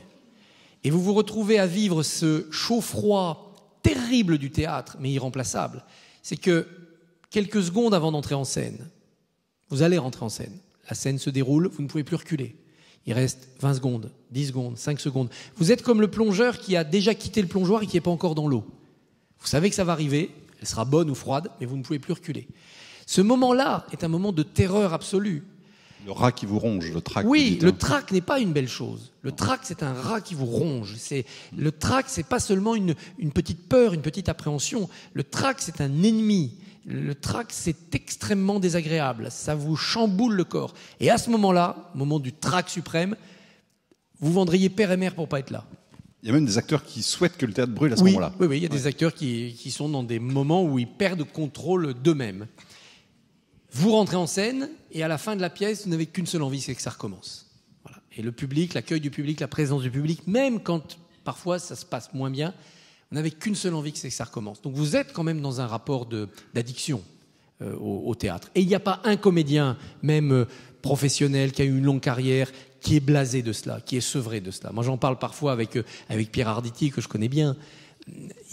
Cette émotion-là, cette sensation-là, elle est intacte comme quand il avait 17 ans et qu'il commençait lui aussi. C'est absolument irremplaçable parce que ce sont des êtres vivants qui sont là. Claudel dit même dans l'échange, il y a une tirade d'une comédienne, Lecci, qui décrit ce que c'est que le théâtre. Et elle dit « Ce n'est que de la chair vivante et du désir ». Et c'est vrai, le public, c'est cela. C'est la houle avant le début, quand vous allez derrière le rideau et que vous écoutez les gens murmurer avant que le spectacle commence. C'est la mer, c'est l'orage à la fin des applaudissements et c'est de la chair vivante et du désir. Et quand vous êtes dans la salle, et moi je suis plus souvent dans la salle que sur scène, c'est la même chose. Les acteurs qui sont là, ils ne sont là que pour vous, ici et maintenant. C'est pas du cinéma. Cinéma, vous pouvez être dans 150 000 cinémas à travers la planète. Là, l'être humain qui est sur scène est unique et uniquement là, uniquement pour vous. La preuve, vous, spectateurs, vous pouvez vous lever, monter sur scène et le gifler. Ça se faisait à l'époque. Les gens se levaient et hurlaient. Il y avait des cabales. Aujourd'hui, on est devenu bien sages. Vous attendrez la fin de la conférence. La vie est là. Je peux interrompre si je veux. Donc c'est la preuve que ce spectacle se fait avec moi. Il se fait par moi. Et ça, c'est irremplaçable. C'est en cela que le théâtre garde une dimension de communion, c'est-à-dire une dimension religieuse. Et on comprend pourquoi l'Église a si longtemps excommunié les comédiens. Parce qu'il y avait cette concurrence-là. Mais à l'inverse, ça vous est arrivé de ressentir ce public qui finalement est là mais ne l'est pas vraiment. C'est-à-dire qu'il ne vous rend pas sa présence et ce que vous lui donnez. Ah oui, il y a des soirées difficiles. Ça, c'est dur. Hein. Il y a des soirées difficiles. Ouais. C'est dur. C'est souvent dû non au public, mais au lieu. C'est les lieux qui créent d'abord l'empathie ou la difficulté. Alors après, il faut que le spectacle soit bon et que le public soit en forme. Le public du vendredi soir est souvent plus fatigué que le public du samedi qui est reposé. Il y a des publics très variables. Si vous avez une bande de 15 copains dans un public, ils vont faire effet de foule. Ça va décoincer ceux qui n'osent pas rire. Donc vous avez des phénomènes comme cela. Mais c'est le lieu qui importe. Vous avez des théâtres magiques et des théâtres maudits. L'Odéon que je citais est un théâtre qui est un peu maudit. Il est inauguré peu de temps après, il y a la Révolution, et la Révolution, elle se passe là. C'est-à-dire qu'un soir, la représentation est interrompue, tous les comédiens français sont emmenés en prison, et ils ne doivent leur salut, parce qu'ils sont pour la plupart condamnés à mort ou à la déportation, ils ne doivent leur salut qu'à leur geôlier, qui s'appelle Labussière. Et Labussière était un ancien figurant de la comédie française. Il n'avait pas pu faire carrière, il n'avait pas de talent, il s'était recyclé comme geôlier. Et tous les soirs, Labussière, qu'est-ce qu'il fait? Il prend un dossier, on est en 92-93 quand même, hein, c'est vraiment la mauvaise période, hein, de août 93 à 94. Il prend un dossier, il le met dans une bassine d'eau, il en fait une boule de papier mâché, il sort avec, il la jette dans la Seine. Et il sauve comme ça toute la comédie française. Sauf les Rouges, les révolutionnaires qui étaient partis déjà avec Talma, créer le théâtre de la nation au Palais Royal, là où il y a maintenant la comédie française. Donc c'est quand même extrêmement important le lieu. Le théâtre de l'Odéon est maudit. Et regardez, ça a continué. Mai 68, occupation de l'Odéon, barreaux chassés, ça s'est mal passé. C'est un lieu où il s'est passé des choses pas bien. Il y a eu des manifs très violentes quelques temps avant, quand il y a eu les paravents de Genève. On s'est battu dans ce théâtre. Le théâtre de l'Europe, qu'on a essayé de créer avec Louis Pasquale, avec Jacques Lang, est jamais vraiment devenu le théâtre de l'Europe. Le théâtre de l'Odéon, c'est un théâtre français. On joue des pièces en langue française, il s'appelle théâtre de l'Europe, mais l'Europe ne s'y est pas vraiment invitée. Et c'est un hasard, mais Luc Bondy est mort il y a quelques jours. Alors il n'est pas mort parce que le lieu est maudit, mais c'est un théâtre qui n'a pas de bon magnétisme. Le théâtre de la Gaîté, rue de la Gaîté à Montparnasse, c'est un œuf. Vous êtes dans le ventre de votre maman. Moi j'y ai joué. Les loges sont sous la scène. Vous êtes là, vous arrivez sur scène et vous avez l'impression de voir dans les yeux tous les spectateurs. Ils sont là en alcôve. C'est une sensation moelleuse. Vous ne pouvez pas être mauvais. Vous ne pouvez pas ne pas être avec eux. C'est un théâtre magique. Il y en a quelques-uns dans Paris. Dans quel état émotionnel avez-vous pu vous retrouver parfois à l'issue d'une pièce? Vous êtes dans votre fauteuil, le rideau se baisse. L'ivresse continue. C'est-à-dire qu'après une pièce, on ne peut pas aller dormir, on redescend pas sur terre brutalement. Spectateur, hein. Alors là, je parlais en tant qu'acteur. Oui, quand on est spectateur, il y a plusieurs choses, surtout quand on est spectateur professionnel. Quand on est critique, j'y vais moins maintenant, mais il fut une époque où je voyais 250 à 300 pièces par an. Donc, assez vite, on voit si ça le fait ou si ça le fait pas. Quand c'est pas bon, c'est toujours intéressant. On cherche. Pourquoi c'est raté? Pourquoi ça me plaît pas? C'est moi, c'est eux. Si c'est eux, c'est quoi? La mise en scène, tel acteur, tel décor. Qu'est-ce qui fait que la mayonnaise ne prend pas? Surtout quand vous avez déjà vu cette pièce dans d'autres formes et que c'était bien. Voilà, vous cherchez le défaut et c'est très intéressant comme exercice. Et puis parfois, c'est exceptionnel. Vous êtes cloué sur place. Ça m'est arrivé récemment. Avec l'âge, moi j'ai du cuir maintenant, donc pour m'émouvoir, il faut vraiment que ça soit très bien parce que j'ai tendance à être cérébral, à être froid. Et je suis allé voir Charles Berling dans Vue du Pont d'Arthur Miller, dans une mise en scène d'Ivo Van Hove au théâtre de l'Odéon, mais Atelier Berthier, le théâtre moderne qui est au nord de Paris. Et c'était fascinant, puissant. Je crois que le spectacle tourne un peu en France, si vous avez l'occasion de le voir. Pièce d'Arthur Miller sur des dockers qui recueillent des immigrés italiens clandestins de leur famille, les cachent et ça se termine en faits divers sanglants. Et ça commençait, une boîte s'ouvrait, un couvercle se soulevait, les acteurs étaient dedans. 1h30 de spectacle, 2 heures de spectacle. Et à la fin, quand le meurtre est commis, il y avait une cascade de sang. C'est-à-dire des centaines de litres de sang, faux sang, qui dégringolaient sur les acteurs. Et le bruit, le spectacle, le bruit de ce sang qui coulait, l'odeur, c'était pas une odeur de sang, mais ils avaient trouvé quelque chose qui ressemblait à du henné. On était... Et ce spectacle, mais parfait de bout en bout, mais va m'accompagner pendant 50 ans, je ne l'oublierai jamais. Si je remonte dans le temps, je suis allé un soir fatigué voir du Duras. Alors je me dis, oh là, 2 heures de Marguerite Duras, ça va être terrible. Mais bon, Fanny Ardant, Nils Arestrup, ça se regarde. Au théâtre de la Gaîté, justement. La musique à deuxième. J'ai pas réussi à me lever du fauteuil à la fin. Et les spectateurs sont partis, je suis resté dans le théâtre, l'ouvreuse est venue me dire, monsieur, il faut partir. J'en étais, mais bouleversé au plus profond de moi. Et c'est une histoire toute simple. C'est un couple qui se retrouve à Caen pour leur divorce. Et ça fait quelques mois qu'ils ne se sont pas vus. Bon, ils viennent là simplement pour la formalité. Et dans cet hôtel où ils sont coincés parce que le divorce, c'était tard, il n'y a plus de train pour Paris, ils dorment dans le même hôtel, ils se retrouvent au bar de l'hôtel, ils refont leur vie. Pourquoi ça a raté leur histoire d'amour? Et c'était bouleversant. Et là, vous sortez de là, vous dites, Voilà le plus beau métier du monde, c'est d'être comédien. Et le plus bel art du monde, c'est le théâtre. Alors un fou d'opéra ou de musique classique vous dirait le contraire, mais moi, cette fusion des sentiments, des émotions, je ne l'ai jamais ressenti qu'au théâtre. Le cinéma, c'est du surgelé, dites-vous. Le cinéma, c'est du surgelé, hein, Oui. comme disait, au cinéma, on a joué, au théâtre, on joue. Voilà. Ouais. C'est du surgelé, c'est de la boîte de conserve. Voilà, Et alors l'état d'acteur, parce que vous avez commencé un peu là-dessus tout à l'heure. Alors, l'état d'acteur après une représentation, je vous dis, on est quand même un peu en ivresse. Hein, on est un peu comme quand vous avez trop d'oxygène dans la montagne. Hein, c'est un peu compliqué. Ce fameux 24 juin 1984, je suis rentré. J'avais une épreuve du bac le lendemain, incapable de me coucher. Il y avait en plus un clair de lune magnifique, et la lune pour Cyrano, ça a une certaine importance. Donc voilà, et je me souviens de ce moment-là. Donc on se retrouve soi-même. Voilà, on redescend dans son corps. Alors avec l'expérience, on gère mieux cela. On profite plus de l'ivresse et on amortit la chute. Mais il y a toujours ce moment de deuil du personnage qu'on a porté ou qui vous a porté pendant 2 heures.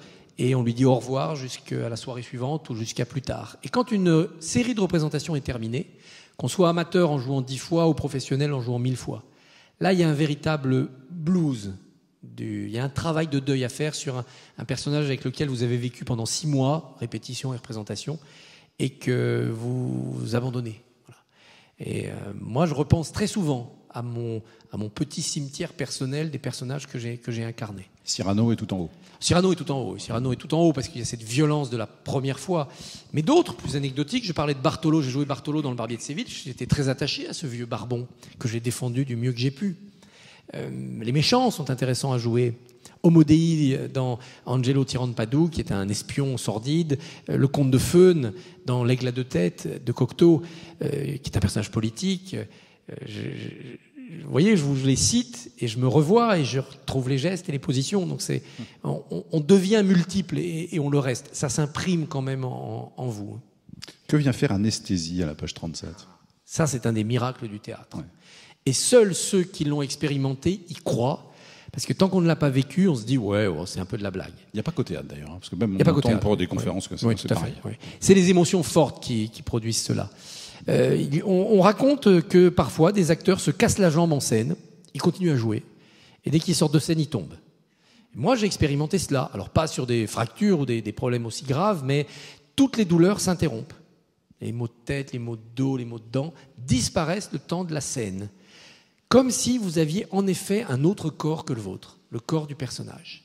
Et ça, c'est extrêmement impressionnant. Et quand vous à vivre. ressortez, ça recommence. Ah, ça recommence. Ça recommence dans les minutes qui suivent, quand on se repose, ça revient. Ça se rappelle à vous. Mais c'est assez impressionnant. C'est-à-dire que vous avez plus de force, vous avez plus de résistance, vous avez moins de douleur.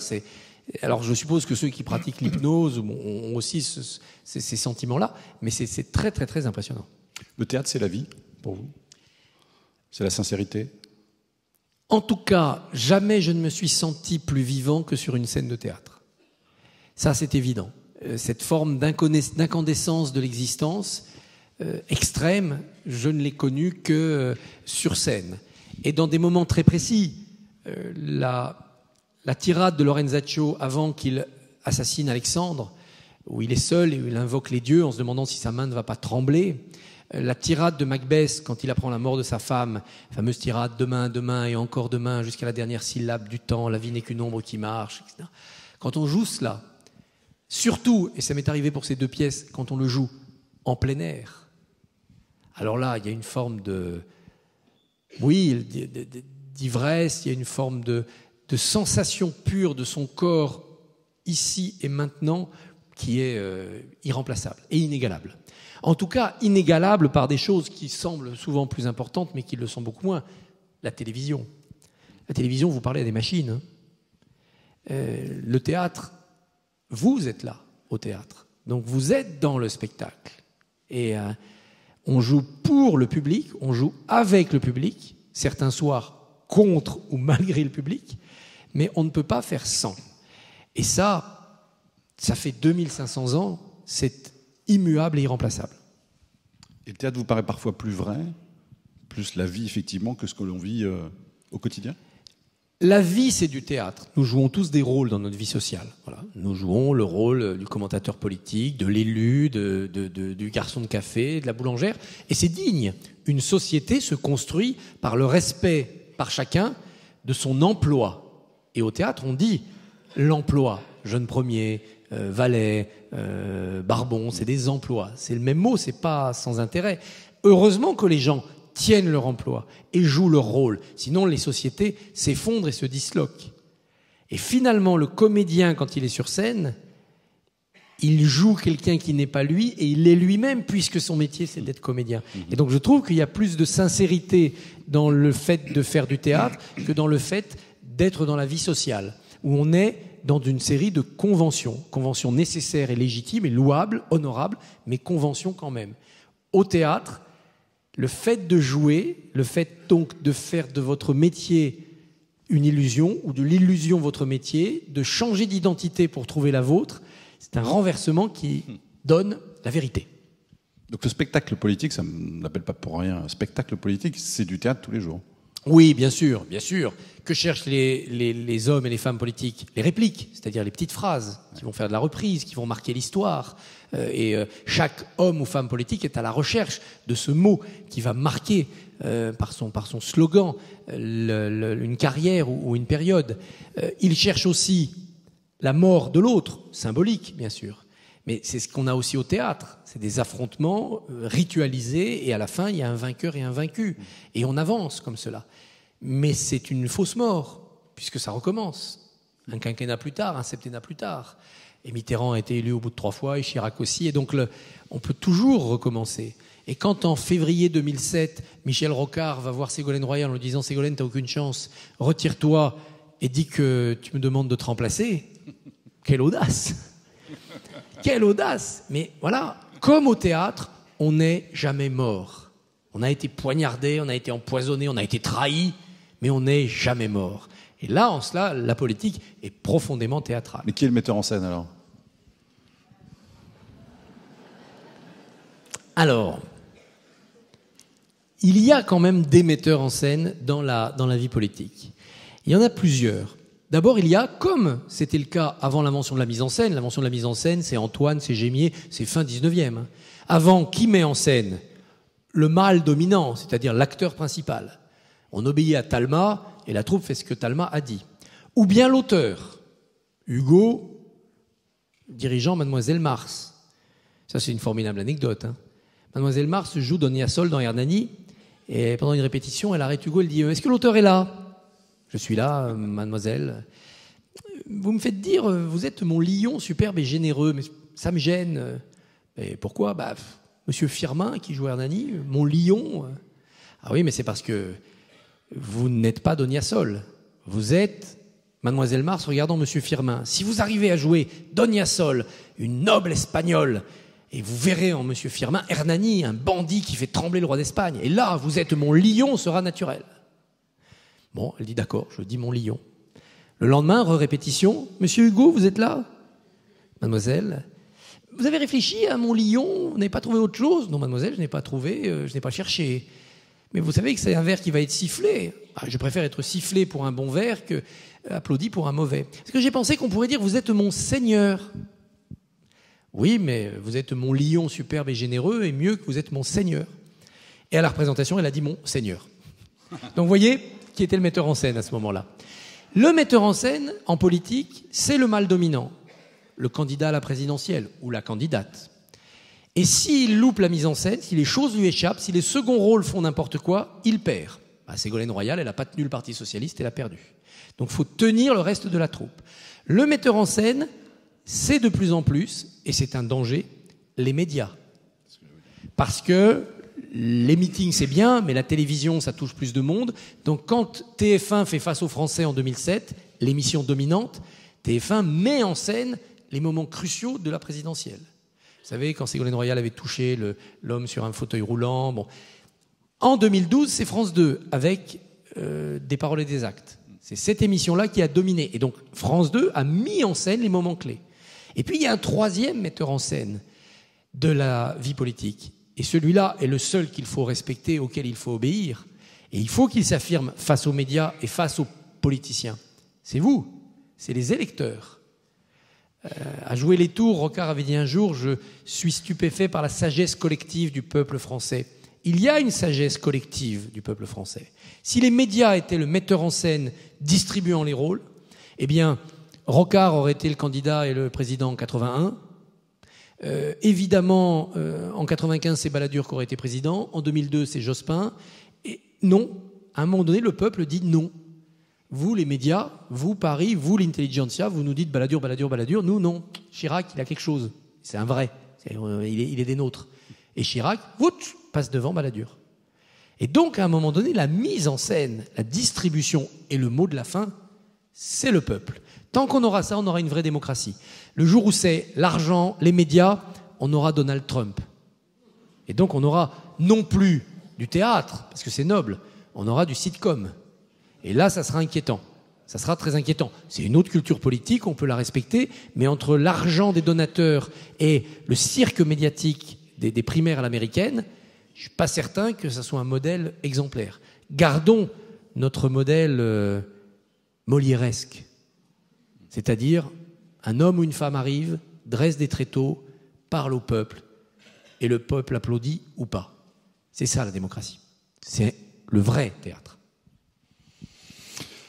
On vous entend parler depuis 1 heure, on se dit mais pourquoi finalement il n'est pas dans le théâtre tous les jours? Pourquoi vous êtes dans la politique? Sinon c'est beaucoup moins amusant. D'abord, je suis dans le théâtre tous les jours. J'ai joué ce week-end. Ouais. Là, j'ai commencé dans le train, je terminerai au retour, d'écrire la préface pour la publication à l'avant-scène d'une pièce de Chloé Lambert, qui est une comédienne que vous connaissez peut-être, qu'on voit beaucoup à la télévision, qui va jouer au Théâtre de Poche une pièce sur un couple qui divorce et il y a une médiation ordonnée par le juge, une comédie formidable. Et donc, je vais en écrire la préface. Donc, je suis dans le théâtre tous les jours. Il n'y a pas un jour sans que je ne me préoccupe de théâtre comme lecteur, spectateur ou acteur. C'est ma vie passionnelle et à côté, j'ai une vie professionnelle. Très tôt, dès les débuts, 17, 18 ans, j'ai su que je n'en ferais pas mon métier. Pour plusieurs raisons. D'abord parce que j'avais conscience ou l'intuition, et quand j'ai vu des professionnels, ça a été confirmé, qu'il fallait, pour faire ce métier, un sacrifice de soi extrêmement exigeant, aux limites de l'inconscience. Parce que vous devez abandonner votre identité pour vous laisser envahir régulièrement par un personnage. Vous ne devez pas résister. Louis Jouvet a écrit un texte magnifique là-dessus. Laisse le sentiment monter en toi. Si ce sentiment s'exprime, si tu le laisses s'exprimer jour après jour, alors tu n'auras plus à dire le texte, parce que les mots sortiront de manière obligée. Là, tu commenceras à jouer. Et il dit, il faut d'abord se vider de soi-même, faire le vide en soi. Et c'est vrai que les grands comédiens, c'est pour ça d'ailleurs que souvent ils parlent mal de leur métier, parce qu'ils n'en sont pas conscients. Difficile de parler avec un bouquet de son métier. Il le fait, il n'a rien à dire dessus, c'est pas un théoricien. Ils se vident d'eux-mêmes pour être Harpagon, pour être Lorenzaccio, pour être Tartuffe. Et si vous n'êtes pas capable de vous vider de vous-même, vous ne pouvez pas être un bon comédien. Vous pouvez jouer, mais être un grand comédien, c'est pas cela. Et moi, j'avais ce sentiment que je n'arriverais pas à faire ce travail-là. Et puis, il faut accepter aussi, et c'est lié au fait précédent, une précarité absolue. J'ai joué avec des professionnels, j'ai joué la main passe, notamment, de Feydeau. J'ai joué 17 fois, en remplacement d'un titulaire qui avait d'autres obligations, et au milieu d'une troupe qui en était à la 250e représentation. Et je les ai vus, ces comédiens, de 25, 30 et 55 ans. À la fois tous les jours se régénérer, trouver des choses, tenter des gags pour que le spectacle demeure vivant, et tous les jours se dire qu'est-ce qu'on fait le mois prochain? Il y a un casting, il y a un doublage, téléphone à machin, il a un rôle, tiens, il y a un nouvel agent, il paraît qu'il est bien. Donc être dans cette précarité. J'ai eu la chance d'écrire pour la Comédie Française, une pièce sur l'histoire de la Comédie Française, et le 19e siècle était incarné par Elsa Le Poivre, qui est sans doute, elle a 44 ans aujourd'hui, dans la plénitude de son art, et la meilleure comédienne, ou l'une des toutes meilleures comédiennes de la scène française, elle est la Comédie Française. Et le soir de la dernière, on avait fait un grand dîner, et je lui ai dit, mais Elsa, tu as envie de quoi? Quels sont tes rêves? Quel rôle? Quels metteurs en scène? Elle a réfléchi, et elle m'a dit, j'ai un bouquet de fleurs, j'ai un amoureux, tout va bien. Et cette réponse enfantine, c'est une réponse de vraies comédiennes, elles m'auraient répondu là j'ai un business plan pour monter un truc. Bon, c'était pas pareil.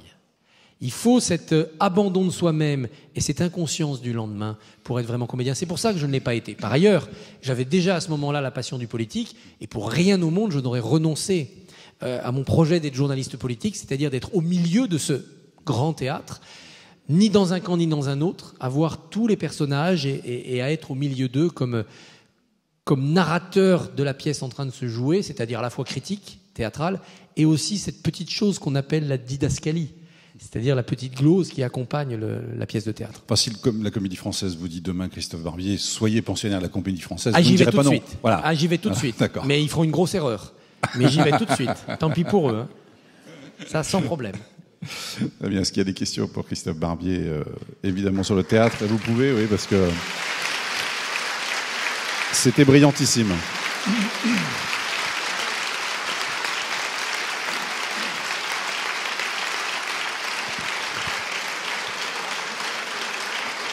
Merci beaucoup à vous. Merci.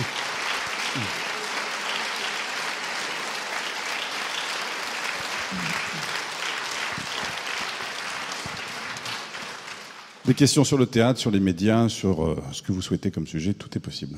La politique. Madame, je vous en prie, il y a une question, on va vous apporter un micro, si tout va bien. Voilà, juste au premier rang, si on peut apporter un micro, sinon je vais me déplacer. Tenez. Non, ça arrive. Bonsoir, madame. Oui, bonsoir, monsieur. Bonsoir, monsieur Barbier. J'aurais voulu savoir si vous aviez toujours eu cette éloquence, cette façon de parler. Voilà. Oui, j'étais un élève bavard. Voilà.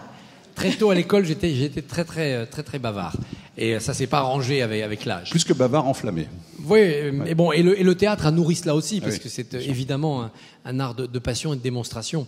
Et voilà, c'est ma nature. Je suis toujours très inquiet de voir les choses s'empeser et surtout les gens, et notamment les journalistes, se blaser. L'actualité a plus d'imagination que nous tous réunis. L'actualité politique. Je ne parle pas des drames, des tragédies que l'on vit maintenant, mais qui aurait pensé, qui aurait imaginé écrire le scénario fou de Strauss-Kahn au Sofitel New York? Qui aurait imaginé, ce que je vous disais tout à l'heure, le retour de Chirac face à Balladur? Mais on aurait mis ça dans un roman, les gens auraient dit c'est pas crédible. Qui aurait pensé des épisodes absolument fabuleux comme le vrai faux attentat de l'Observatoire monté par Mitterrand, ou accompagné par Mitterrand? C'est Alexandre Dumas. C'est plus fort que tout cela. Et donc, pour commenter cela, si on n'a pas de flamme, si on n'a pas de passion, il faut faire un autre métier. Merci, madame. D'autres questions?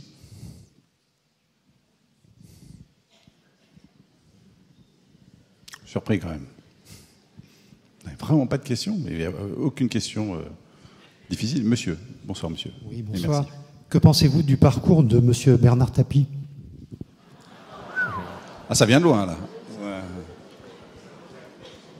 Il eût fourni, je pense, à feu Jacques Callot le plus fol spadassin à mettre sous ses masques. C'est une réplique de Cyrano, ça. Personnage tellement français. Chanteur, hâbleur, battleur, comédien, politique, repris de justice.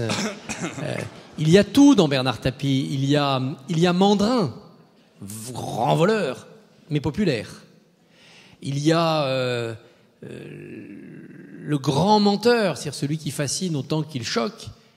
Et il y a ce mélange qu'on ne trouve nulle part ailleurs entre les affaires, le pouvoir et la comédie.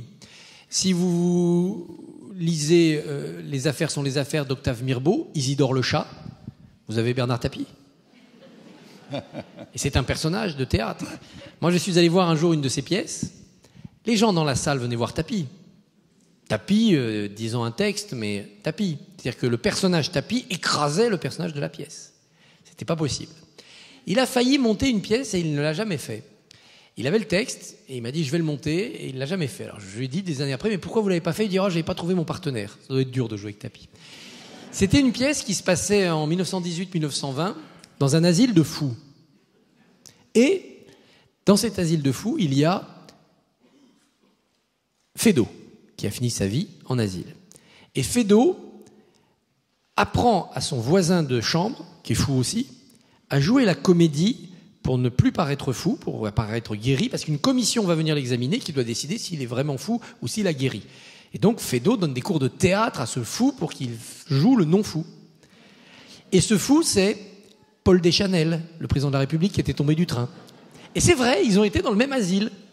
Et Tapi n'a jamais joué cela, et je trouve ça dommage. Un président de la République fou, avec Tapi lui servant de professeur de mensonges, ça aurait été absolument formidable.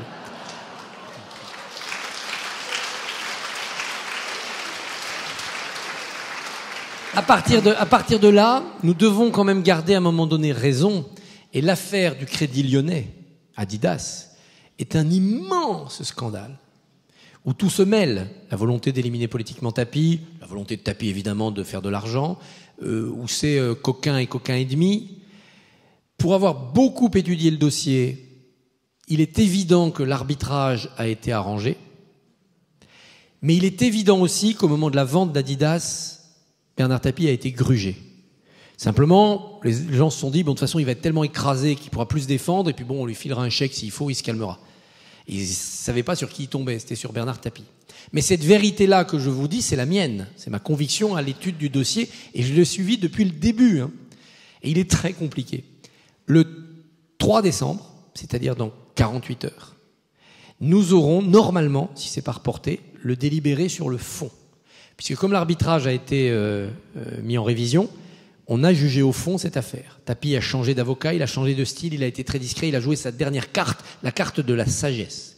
S'il gagne, si la justice dit oui, c'est vrai, dans la vente d'Adidas, il a été grugé, le Lyonnais lui a racheté alors que le Lyonnais savait qu'ils allaient revendre Adidas à un très bon prix, en passant en plus par des sociétés dans les paradis fiscaux, ça sera une victoire totale et définitive pour Tapi.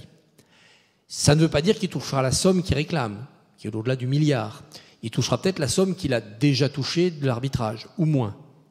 Mais on va vivre là, normalement, le dernier épisode de cette saga. Sauf que, dans les bonnes sagas, il y a toujours un truc qui fait qu'il y a une saison suivante. Donc on verra si c'est le cas. Autre question. Je rappelais tout à l'heure votre activité télévisuelle, donc demain matin iTélé, c'est dans l'air régulièrement et dans d'autres, sur d'autres chaînes, d'autres plateaux également. Est-ce qu'on peut aujourd'hui diriger un journal de presse écrite en étant simplement un homme de plume ? Il y a dans les fonctions de directeur de journal une obligation de représentation. Le journal ne se suffit pas à lui-même pour faire parler de lui et dire urbi et orbi ce qu'on a voulu écrire et les convictions qu'on a voulu faire passer. Et donc aller à la télévision, être dans les médias audiovisuels, les mass médias, mais aussi être sur son site internet où je fais tous les jours un édito vidéo, ça fait partie du service avant-vente et non pas du service après-vente. On doit faire cela. Nous avons écrit des choses, on vous le fait savoir. Par ailleurs, il y a des lignes éditoriales à défendre. Elles se défendent dans des agoras modernes qui sont les débats télévisés. Et il faut y aller. Pour défendre les convictions de l'Express, par exemple l'Europe fédérale ou d'autres, contre ceux qui n'ont pas les mêmes idées. Il faut participer à cela. Donc c'est une fonction à la fois économique, j'oserais dire commerciale, et c'est une fonction politique, c'est-à-dire éditoriale. Et en plus, c'est très agréable. Parce qu'on retrouve un peu cette joie théâtrale et d'un seul coup, le silence de la plume devient vacarme du débat. Et c'est très bien d'avoir les deux. Quand vous n'arrivez pas à résumer un article de 5 pages ou un édito de 3000 signes en 1 minute de télévision, c'est qu'il y a quelque chose de boiteux dans ce que vous avez écrit.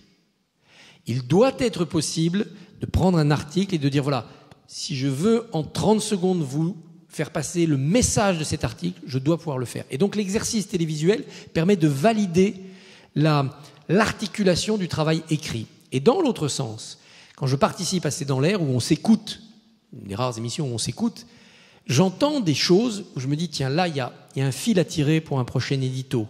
Il y a un argument à ajouter à mon argumentation, elle est incomplète, ça c'est un bon argument qui équilibre ou qui complète. Et donc ça nourrit aussi la réflexion de la presse écrite. Et puis il n'y a pas que les médias audiovisuels, il y a venir à la rencontre des gens.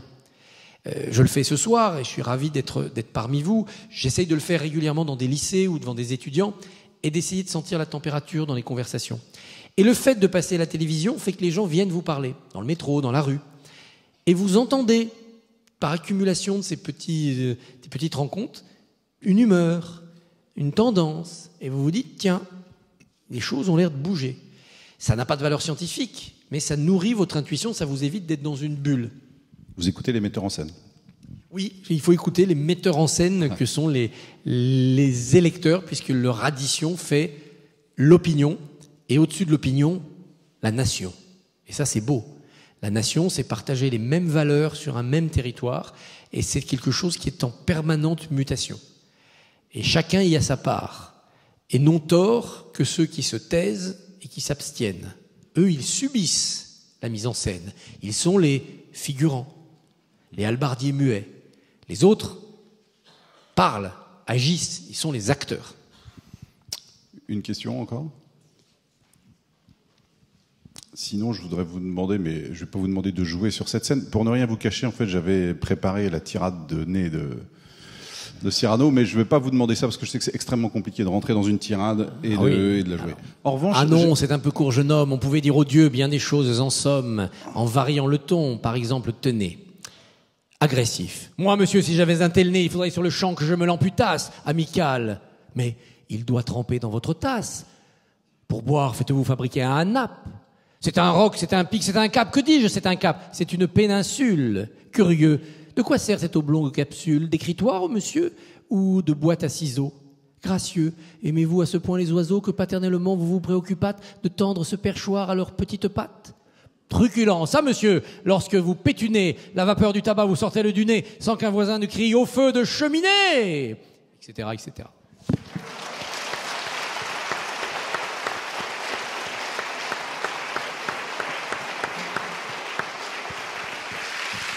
Merci beaucoup, Christophe Barbier, merci. Merci à vous, merci à vous tous pour votre accueil. Christophe Barbier qui va signer maintenant son livre, donc ce dictionnaire amoureux du théâtre, dans lequel je vous invite à picorer, évidemment. Merci beaucoup. Merci. Merci beaucoup à vous. Merci.